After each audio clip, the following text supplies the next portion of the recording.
So today, Ducati announced a massive update to their ridiculous mega cruiser with a new engine and lots of improvements all over the bike. This is the Diavel V4, and it takes what was already a massively performance-orientated bike, given the riding position puts it in the cruiser segment, and then just adds a little bit more. So in this video, we'll go over the 6 key features that you need to know about. The big one is that we've gone from the Diavels being powered by a V-twin, as with most cruisers, to it inheriting Ducati's V4 Gran Turismo engine. Now, for a long time, Ducati has been synonymous with the V-twin, but the performance limitations forced them to make a V4 for MotoGP racing, and then naturally it trickled down to their superbikes for the road. Then they made a naked version, and then they made an adventure version, and now we've got this. Now, it's not the same peaky, top-endy V4 that you'll find in the Panigale, but rather the Gran Turismo version from the Multistrada, and as such,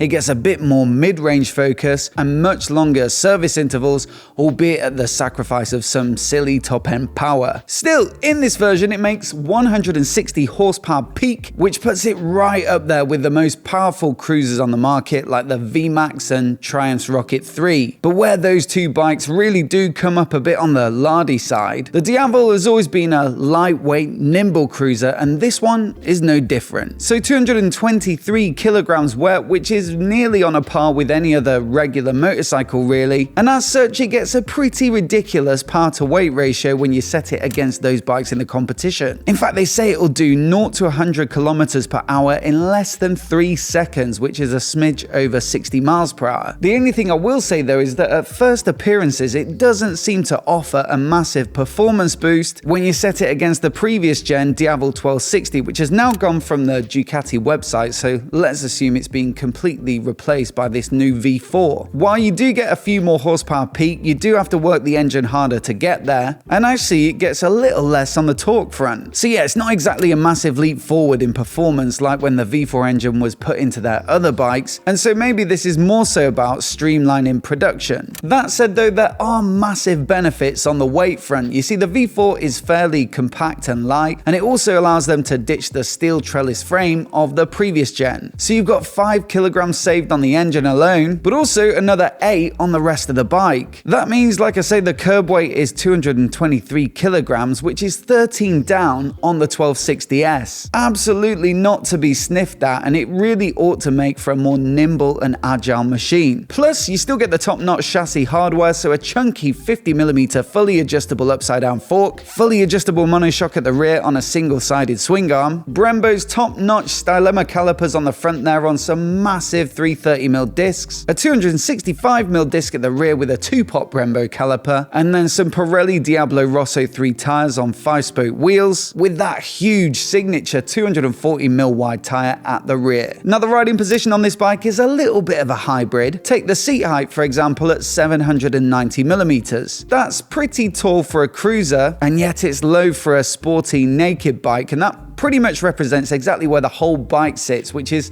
somewhere between the two. The foot pegs are much further back than you'd expect on a cruiser, and so you'd have to go for the X-Diavel to get something a little more stretched out, but they have moved the bars a little closer to the rider by 20mm, which they say not only improves the comfort of the riding position, but also the ease with which you can perform maneuvers. On top of that, they've given the rear shock a little more travel, so up by 15mm to 145, and they say that's going to add some comfort for both the rider and passenger. Sometimes though, you go out on the bike to get away from your passenger, and you can easily deny their very existence with fold-away foot pegs, a retractable grab rail, and now the pillion seat cover, which comes as standard. As for tech, well, you've got the works as you'd expect on a sporty weapon like this. So there's a 5-inch color TFT display through which you can access 4 riding modes, so sport, touring and urban, and the new one is called wet. Now, I'm sure you can make the mental leap to figure out what that one's for, and as such it chills out the engine response as well as quickening up the cornering traction control and ABS intervention. On top of that, you've got the up and down quick shifter, wheelie control and launch control, so proper performance stuff, as well as cruise control for the more sedate side of what this bike does. While you're cruising along, you can listen to your favorite tunes or podcasts, as well as manage calls and messages and turn-by-turn nav by using the Bluetooth connectivity and the Ducati Link app. Now, as well as all the performance and tech, the Diavel lineup is also known for its striking looks, and the V4 continues the general vibe with a similar overall stance. That said, the new engine does give it a bit of a different look. It's maybe not quite as aesthetic as the previous V-twin, and you could also argue the same for the missing trellis frame, but for me the big talking points on this new V4 are at the back. Firstly, the epic quad exit exhaust, which has presumably been put there to reference the new 4-cylinder configuration, and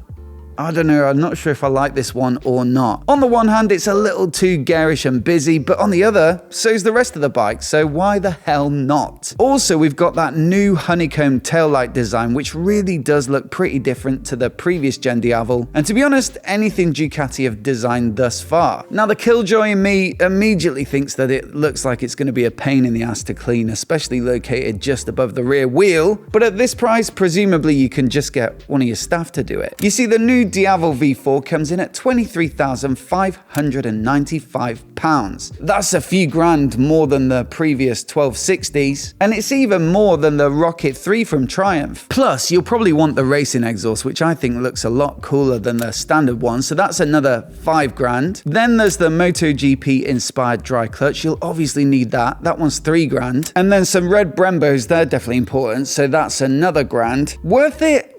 I don't know, 23 grand starting price seems pretty steep, but it is pretty much the ultimate if you want something comfy and sporty in equal measure. So as always, I'd love to know what you think of it. And in case you missed it, they also recently updated the Street Fighter V4, and you can get the full lowdown by clicking on this video here.